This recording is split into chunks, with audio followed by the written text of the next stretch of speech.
तो सुन तो आप शहाबुद्दीन रजवी को लग रहे थे, लेकिन आपको ऐसा लग रहा होगा कि अखिलेश यादव की तारीफें करने वाला कोई शख्स आपसे मुखातिब है। शहाबुद्दीन रजवी बोल ही ऐसे रहे थे कि ऐसा लग रहा है कि अखिलेश यादव के मुरीद हो गए। ये रुख बदला क्यों? क्योंकि 2022 में तो बहुत अगेंस्ट थे। जरा डिटेल आपको देते हैं, क्योंकि अब असली मोटिव लग रहा है सामने आ चुका है। सनातन विरोध के लिए अखिलेश के साथ अब रजवी खड़े दिखाई दे रहे हैं। महाकुंभ के खिलाफ भी रजवी ने बहुत सारे बयान दिए थे, हमने आपको दिखाया भी था प्रहार में। वक्फ की जमीन पर कुंभ के आयोजन का दावा किया था रजवी साहब ने। अखिलेश ने भी महाकुंभ पर खूब भ्रम फैलाया था। क्या रजवी का झुकाव सपा की तरफ अब बढ़ रहा है 27 से पहले? ये बहुत बड़ा सवाल है। 2022 में रजवी ने सपा पर आरोप लगाए थे और बहुत गंभीर आरोप लगाए थे। सपा को सिर्फ मुस्लिमों के वोट चाहिए, ये रजवी साहब का ही बयान था। मुस्लिमों को ना तो प्रचारक बनाते और ना ही नेता, ये कहा था शहाबुद्दीन साहब ने। चुनाव में मुस्लिम अपनी अहमियत दिखा देंगे। उस समय तो धमकी वाले मोड थे, 22 में तो धमकी वाले मोड में थे, और अब कह रहे हैं अब अखिलेश के सनातन विरोधी बयान का समर्थन कर रहे हैं। तो इसके पीछे की वजह क्या है? क्या 2027 चुनाव में सपा की तरफ जाने वाले हैं मौलाना रजवी? सपा के लिए ग्राउंड सेट करने वाले, या जो बात वो कह रहे थे कि 22 में कि उन्हें कोई नेता वो मुस्लिम नहीं बनाते, तो क्या वो मुस्लिम नेता बनना चाहते हैं? वो इच्छा दबी हुई निकल कर बाहर आ गई है? ये अपने आप में प्रश्न है। और जरा अब ये तस्वीर दिखाते हैं आपको, ये देखिए, ये अखिलेश यादव का पोस्ट है। बड़ी बात यह है कि 29 तारीख को ही बाबा बागेश्वर को लेकर उनकी तरफ से बयान दिया गया। यह कहा गया कि वो अंडर द टेबल पैसे लेते हैं, और 29 तारीख की ही शाम को उन्होंने ये ट्वीट किया है। इस ट्वीट में जिक्र है कि उन्हें चंदा चाहिए, वो पैसे एकत्रित करने की बात कर रहे हैं। ये जो उनका ट्वीट हम आपको दिखा रहे हैं, इसे हम डिकोड आगे करेंगे। ये तस्वीर अपने जहन में कैद कर लीजिए। अगली तस्वीर भी दिखाते हैं, ये देखिए, समाजवादी स्मारक की तैयारी हो रही है। ये स्मारक वो अपने पिताजी को डेडिकेट करना चाहते हैं, मुलायम सिंह यादव जी को, और इसके लिए वो चंदा मांग रहे हैं। कह रहे हैं कि समाजवादी स्मारक बनाएंगे। लेकिन ये जो ट्वीट है और ये जो तस्वीर है, इसे जोड़कर जरा आपको पोस्ट का मतलब समझाते हैं और इससे जुड़े सवाल भी समझाएंगे। क्योंकि जो तारीख थी कमेंट करने की अंडर द टेबल, वही तारीख थी इस ट्वीट की भी। अखिलेश यादव ने 29 जून को यह पोस्ट किया, सबसे पहले समझिए। और पोस्ट के जरिए शुभचिंतकों से वो अपील करने लगे, अपने जन्मदिन पर गिफ्ट ना देने की अपील की। ये जान लीजिए कि आज अखिलेश यादव का जन्मदिन है और गिफ्ट की जगह चंदे की अपील वो कर रहे थे। 29 तारीख को ही उन्होंने 1 जुलाई के लिए ट्वीट कर दिया कि आप जन्मदिन पर गिफ्ट ना दें, चंदा दे दें। समाजवादी स्मारक के लिए उन्होंने आस्था अंशदान माना, आस्था अंशदान इसे नाम दिया, चंदे। पार्टी कार्यालय में चंदा जमा करने की अपील उन्होंने अपनी तरफ से की उस पोस्ट में। और बाबा बागेश्वर की दक्षिणा पर आपत्ति जताते रहे। सुबह ही आपत्ति जताई दक्षिणा पर, शाम को ये पोस्ट। समर्थकों से खुलकर चंदा मांग रहे हैं, अंशदान कह रहे हैं, आस्था अंशदान। भगवान की आस्था में अगर कोई जाके कथा सुन ले, दक्षिणा दे दे, तो वो सही नहीं है। लेकिन ये आस्था अंशदान है जहां वो स्मारक बनवाना चाहते हैं। बाबा दक्षिणा के पैसे से अस्पताल बनवाएंगे, अखिलेश चंदा लेकर स्मारक बनवाएंगे। अब आप सोचिए कि अस्पताल ज्यादा फायदा देगा या स्मारक?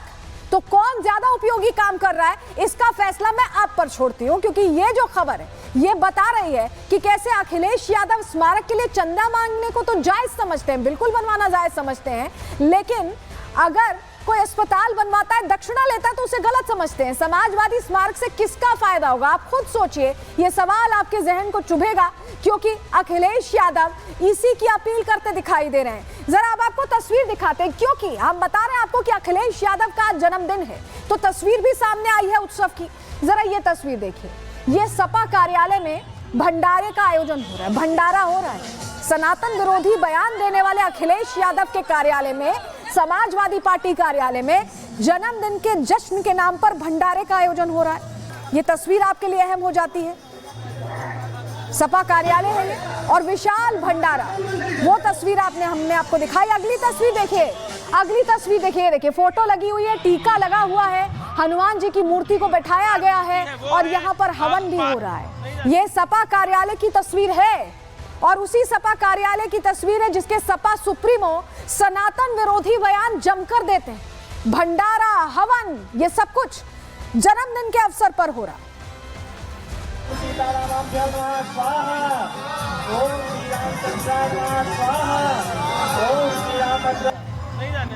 चले गए क्या?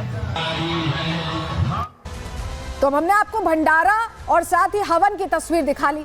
अब आप सोच रहे हैं कि ये कैसा सनातन विरोधी चेहरा है जो सॉफ्ट हिंदुत्व भी लेकर चल रहा है और तुष्टीकरण की राजनीति भी कर रहा है, मुस्लिमों के लिए बयान भी दे रहा है। तो ये दो तरफा चेहरा है अखिलेश यादव का, जरा समझिए। अखिलेश यादव सनातन का अपमान जमकर करते हैं, जो उनके विरोधी बयान है सनातन विरोधी, उनकी तो लंबी लिस्ट है, कल भी हमने आपको प्रहार में बताया था।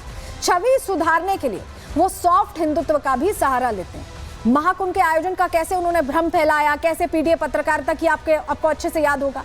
लेकिन उसके बाद क्या किया, डुबकी लगा ली, महाकुंभ में डुबकी लगाने पहुंच गए थे। बाबा बागेश्वर की कथा दक्षिणा पर सवाल उठा रहे हैं और जन्मदिन पर हवन और भंडारे का आयोजन कर रहे हैं। उन्हें कथावाचकों से दिक्कत है, कथावाचन से जो दक्षिणा मिलती है उससे दिक्कत है, उन्हें महाकुंभ में जो व्यवस्था होती है उससे दिक्कत है, उन्हें राम मंदिर बनता है उससे भी दिक्कत है। लेकिन इन सब दिक्कतों के बावजूद हवन, भंडारा और सॉफ्ट हिंदुत्व का सहारा चुनाव के लिए लेना वो बहुत मुमकिन समझते हैं, क्योंकि ये तस्वीर तो यही बता रही है। और बयान देते हैं तुष्टीकरण वाले। एक और तस्वीर देखिए, ये लखनऊ में एक पोस्टर लगा है, किसी ने बड़े प्यार से अखिलेश यादव पर तंज कसा है। उस शख्स का नाम अमित त्रिपाठी है और क्या लिखा है जरा पढ़िए। दलितों से लाभ लेने वाले, ब्राह्मणों के नाम पर वोट लेने वाले, पिछड़ों का सिर्फ वोट बैंक समझने वाले, गुंडे और बदमाशों की फौज के लीडर, माफियाओं का हर सुख दुख में साथ देने वाले, उत्तर प्रदेश को आपराधिक प्रदेश में तब्दील करने वाले नेता श्री अखिलेश यादव जी को जन्मदिन की ढेर सारी शुभकामनाएं। और आगे ये कहा है कि भगवान आपको कभी वापसी ना कराए, ये भी लिखा है। ये भी लिखा है, ये पोस्टर जन्मदिन के अवसर पर लखनऊ की सड़क पर लगा हुआ है। ये तस्वीर अपने आप में बता रही है कि कैसे तंज कसा है। तो देखिए, जाति में जो बटे हिंदू हैं उनको एक करने की बात बाबा बागेश्वर ने की तो मिर्ची सबसे पहले लगी अखिलेश यादव को। शहाबुद्दीन रजवी भी शायद महत्वाकांक्षा रखते हैं चुनावी, इसलिए वो भी कूद पड़े अखिलेश यादव के समर्थन में। लेकिन बाबा बागेश्वर बता रहे हैं कि उनमें और उनकी सोच में और इन राजनेताओं की सोच में कितना फर्क है। रिपोर्ट के जरिए देखिए।